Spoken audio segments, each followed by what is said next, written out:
Shalom, everyone. I wanted to go through the book of Jubilees, and it describes in great detail on how the land was divided between three of Noah's sons right after they got off the ark of the flood, or sometime after that. They started dividing the lands amongst themselves after they had more children and all that stuff.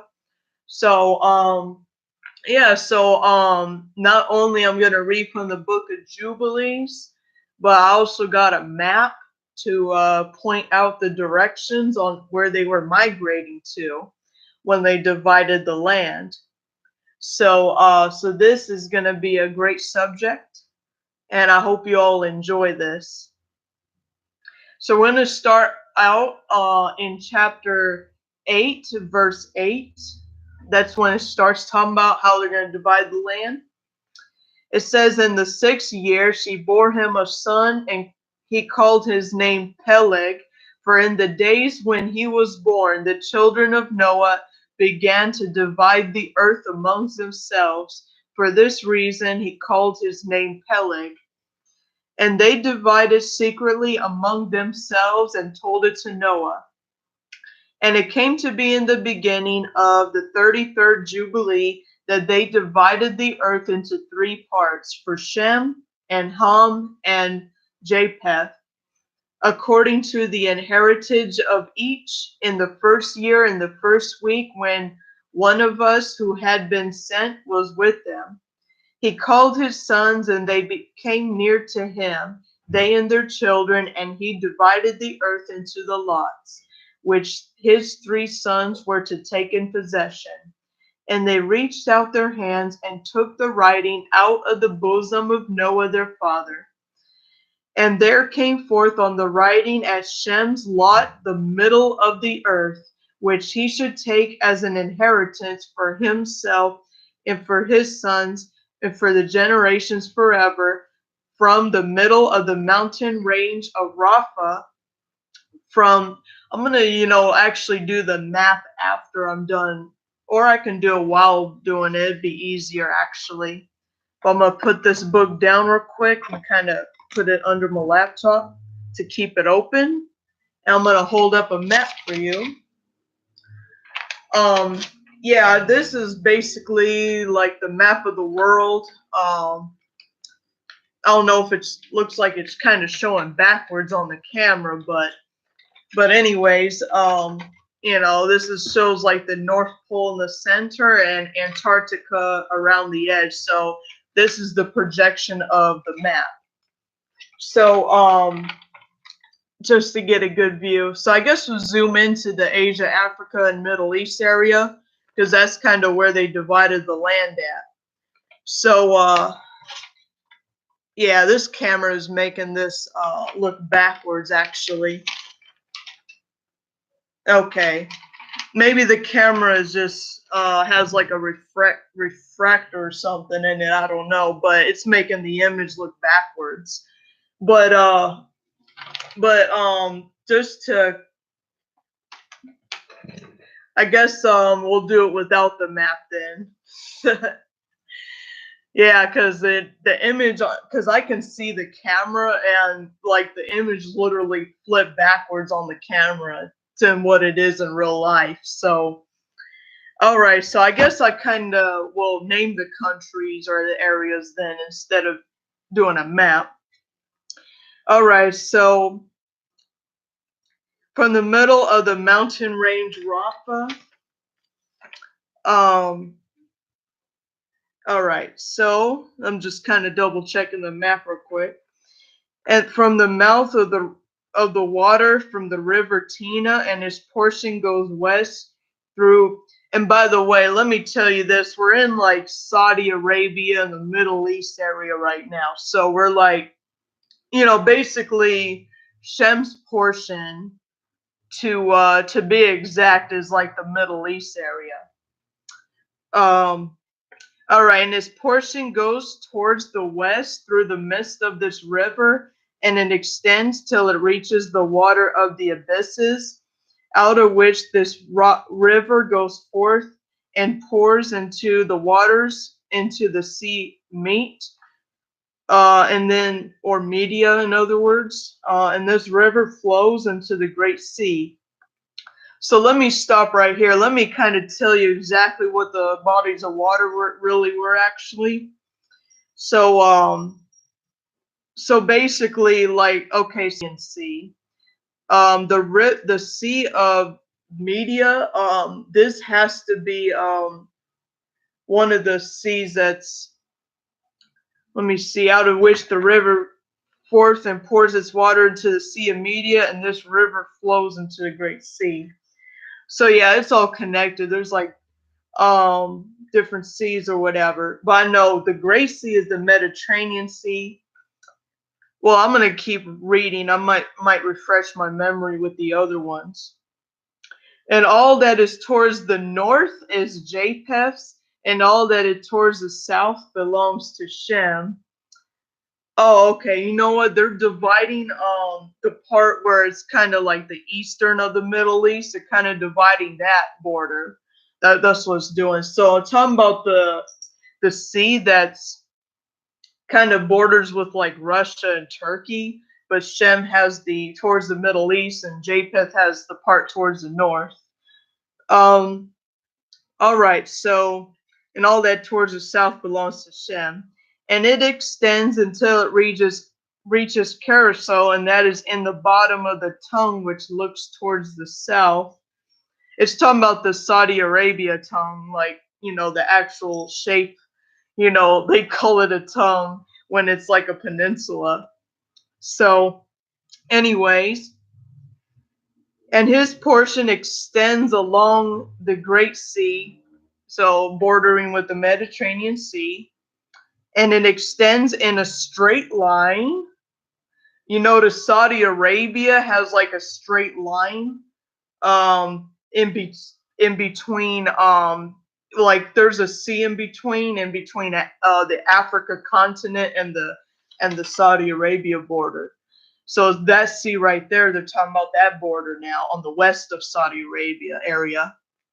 Um, all right, so, and it extends in a straight line till it reaches the west of the tongue, which looks towards the south. For this sea is named the tongue of the Mitzrite or Egyptian Sea. And it turns from here.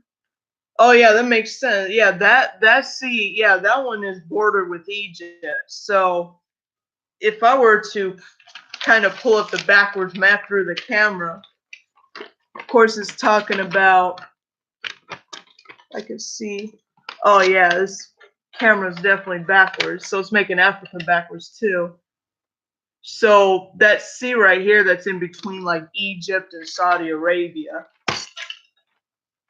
Okay. All right. And it extends in a straight line till it reaches the west of the tongue, which looks towards the south. For this sea is name of the tongue of the Mitzrite Sea. And okay, that's what that sea is called. And it turns from here towards the south, towards the mouth of the great sea, on the shore of its waters, and it extends to the west of Afra, and it extends till it reaches the waters of the river Gihon, and to the south of the waters of Gihon, and to the banks of the river. Yeah, so there's like another river, of course. It's kind of bordering too. And it extends towards the east until it reaches the Garden of Eden, and to the south from there, and to the east the whole land of Eden, and of the whole east it turns to the east and proceeds till it reaches the east of the mountains named Rapha, and it descends to the bank of the mouth of the river Tina.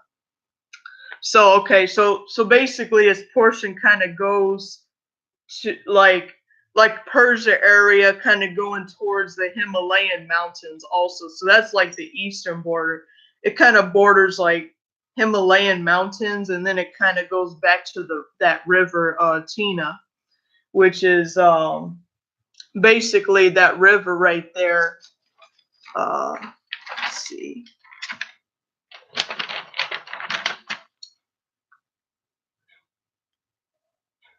All right, yeah, that makes sense. Okay, yeah, there was a river right there too. All right, so this portion came forth by lots for Shem and his sons, that they should possess it forever, unto his generations forever. So let me kind of name you the countries that Shem has inherited. So basically, it's like Saudi Arabia, Israel, Iraq, Syria, Iran, you know, stuff like that, Yemen. Um, yeah, so it's those countries that Shem has inherited. All right, so and Noah rejoiced that this portion came forth for Shem and his sons, and he remembered all that he had spoken in his mouth in prophecy, and he had said, blessed be Yahuwah, Eluah of Shem, and let Yahuwah dwell in the dwelling of Shem. And he know that the Garden of Eden is the most set apart place, the dwelling of Yahuwah, and Mount Sinai, the center of the desert, and Mount Zion, the central of the navel of the earth. And by the way, I know where the real Mount Sinai is located at. It's the real Mount Sinai is actually located in Saudi Arabia. Look it up for yourself. Search in Google Mount Sinai in Saudi Arabia. It actually shows the actual pictures of Mount Sinai. It's all blocked off by fencing. I guess they don't want anyone to go on the mountain, I guess. I guess the Saudi Arabia government knows about that mountain, so they just want to block it off or something. But if you see a picture of the actual Mount Sinai, the real Mount Sinai that's in Saudi Arabia, it actually still has burnt on the top from when Yahuwah had a fire on top of the mountain in Moses' time when Moses went up there. So literally, it's still burnt on the top. So that is proof right there that this stuff is real. So so that is the real Mount Sinai, not the one that's in between like Egypt and Israel. That's not the real one. The real one's in Saudi Arabia. It's just being hidden from the public mostly. So, but at least we have internet now, so we know where the true stuff is at. Now back to the subject. And I don't really know which one is Mount Zion to be exact, but I know it's not the same Mount Zion they say on today's maps either. You never know, but I know it's near that area anyways. All right, so now I'm back to the reading. Yeah, so he knew that the Garden of Eden is the most set apart place in the dwelling of Yahuwah, and Mount Sinai is the center of the desert, and Mount Zion, the center of the navel of the earth. The center of the navel of the earth. Yeah, I was just thinking real quick, what if it's like in the middle of the Middle East? Anyways. All right, so these three were created as set apart places facing each other. And he blessed the God of the mighty ones, who had put the word of Yahuwah in his mouth, and Yahuwah of the everlasting. And he knew that a favored portion and of favors had came to Shem and his sons to generations forever. And the whole land of Eden, and the whole land of the Sea of Reeds, and the whole land of the east, and the Hondu, and the Sea of Reeds, and the mountains thereof, all the lands of Bashan, and all the lands of Lebanon, and the islands of Kaphtor, and all the mountains of Sinir and Amana, and the mountains of Ashashur in the north, and all the land of Elam, Ashashur, and Babel, and Shushan, and Madai, and all the mountains of Arat, and all the regions beyond the sea, and which is beyond the mountains of Ashashur towards the north, a favor and spacious land, all that is in it is very good. Now here comes the part for Ham. And for Ham came forth the second portion beyond the Gehun towards the south to the right of the garden. So the right of the garden. Um, and it extends towards the south, and it extends to all the mountains of the fire, and extends towards the west of the Sea of Attal, and extends towards the west until it reaches the Sea of Moab, and that sea into which all which is not destroyed descends, and it extends towards the north in the limits of Gadir, and extends towards the coast of the waters of the sea, of the waters of the great sea, till it draws near to the river Gihon, and passes along the river Gihon until it reaches the right of the Garden of Eden. This is the land which came forth for Ham as a portion, which he has to occupy forever, he and his sons and their generations forever.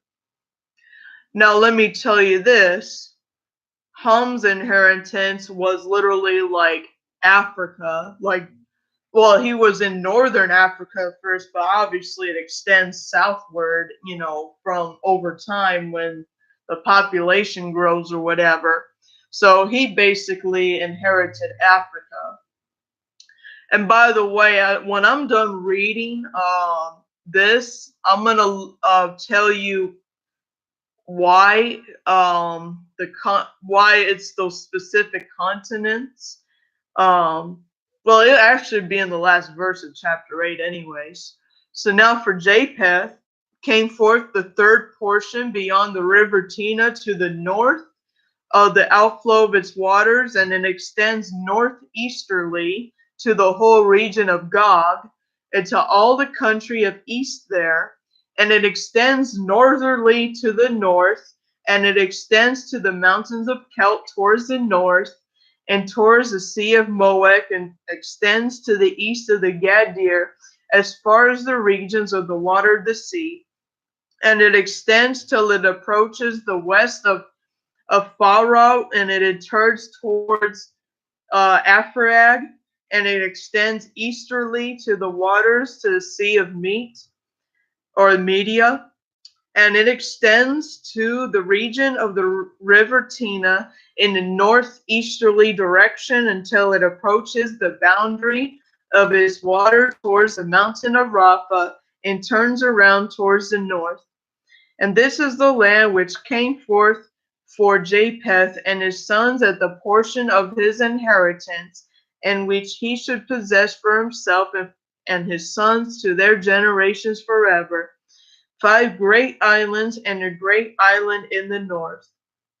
But it is cold, so Japheth's stuff is cold. Now let me tell you what Japheth inherited.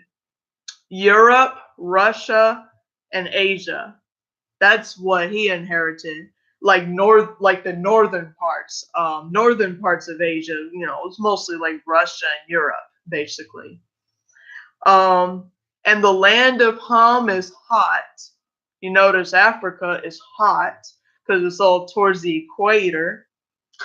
And the land of Shem is neither cold nor hot, but it is mix of cold and heat. So the Middle East in reality is not too cold and not too hot, because it's in the climate zone, which is perfect compared. It's south from the polar climate zone and north from like the hot equator zone or whatever for the climate. So that makes sense. So that is why the continent, this is why I chose what countries they are in the first place. It makes sense, with the climates and stuff like that. And yeah, I guess since I'll just make this a summary. Because okay, so chapter 9, chapter 10, chapter 9 and chapter 10, this is talking about their sons making it each country, each nation amongst themselves. So you notice Shem, Ham, and Japheth had a whole area, and then they were all divided by their sons. This is how the countries were formed in the first place. Those nations, they were formed in the first place. But I wouldn't mind reading those 2 chapters so that you know in details of what happened. All right, chapter 9. And Ham divided amongst his sons, and the first portion came forth for Cush towards the east. So Cush is kind of like Eastern North Africa. And to the west of him was Mitzrayim, or Egypt. And to the west of him was Put. So Put was west of Egypt. And west of him, west of Put, is Canaan. It's funny. Yeah, Canaan was normally all the way west in Africa, but then of course they took over the Israel area. This is why they had to be destroyed anyways, by the Israelites when they came to the promised land in the first place. I just kind of had to tell you that. And Sheri also divided amongst his sons, and the first portion came forth for Elam and his sons towards the east of the river Tigris till it approaches the east, and the whole land of Hodu, and the sea of reeds on its coast, and the waters of Dedan, and all the mountains of Mibri and Elah, and all the land of Shushan, and all that is on the side of Parnak, and the sea of reeds, and the river Tina. And as for Asher, came forth the second portion, and all the land of Asher, and Ninway, and Shinar, and to the border of Hodu, and it ascends south of the rivers, surrounds the rivers. Sorry about that. And as for Arpachshad, came forth the third portion, and all the land of the region of the Kasdim to the east of the Parath, bordering the sea of reeds, and all the waters of the desert, close to the tongue of the sea, which looks towards Mitzrayim, or Egypt, and all the land of Lebanon, and Shinar, and Armana, and the border of Parath. And for Aram there came forth the second portion, all the land of Aram Naharim, between Tigris and Parath, towards the north of the Kasdim to the borders of the mountains of Asher, and the land of Arara. And there came forth Lud, the fifth portion, the mountains of Asher, all belonging to them, till it reaches the Great Sea, or the Mediterranean Sea, till it reaches the east of Asher his brother. And Japheth also divided the land of his inheritance amongst his sons. And the first portion came forth for Gomer to the east from the north side to the river Tina. And in the north there came forth Magog, or Russia, and all the inner portions of the north till it reaches the Sea of Meat, or Media. Meat is actually Hebrew. And for Madai came forth his portion, and he shall possess from the west of his 2 brothers to the islands and the coast of the islands.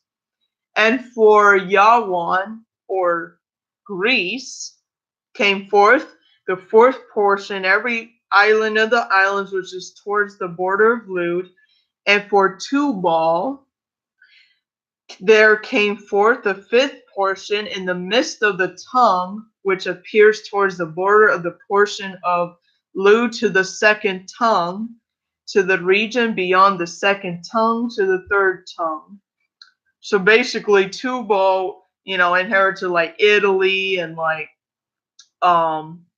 and Spain and stuff like that. So that's what he inherited. And for Meshech came forth the 6th portion, all the region beyond the 3rd tongue, till it approaches the east of Gedir. And for Tiris came forth the 7th portion, 4 great islands in the midst of the sea, which reached to the portion of Ham. So so that means it's all the islands that's in the Mediterranean Sea. And thus the sons of Noah divided their sons in the presence of Noah their father, and he bound them all by an oath, and proclaiming a curse on every one that sought to seize the portion which had not fallen to him by his lot.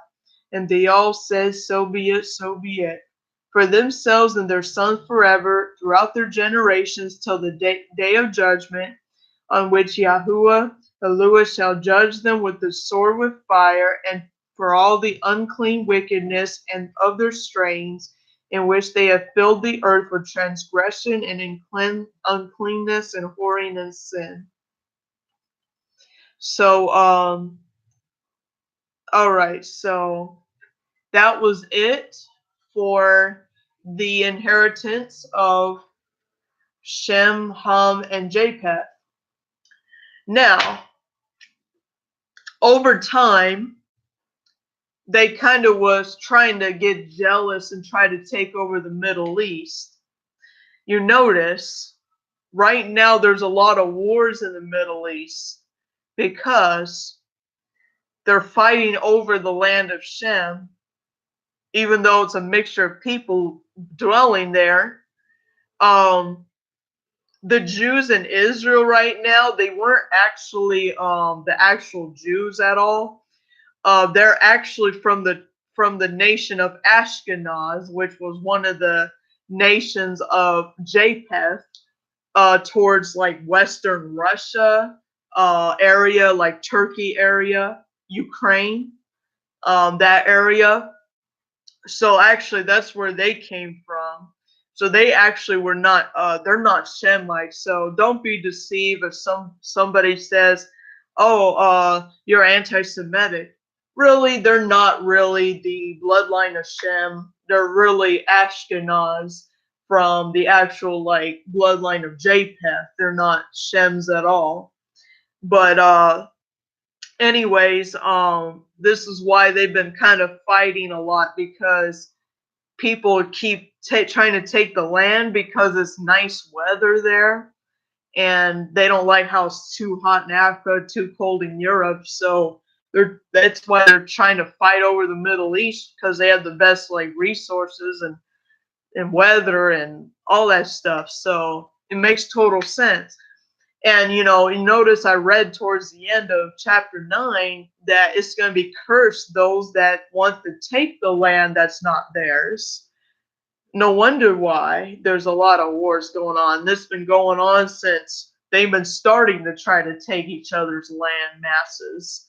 So, yes, so that is why stuff is going on, like wars and stuff, for example, because there's a mixture of people there trying to claim the land that's not even theirs, especially the Israelis, basically, even though they were really bloodlines from Ashkenaz, from Western Russia area, Ukraine, and Turkey area. So that's all I wanted to say in this subject, and I hope you all have a wonderful day.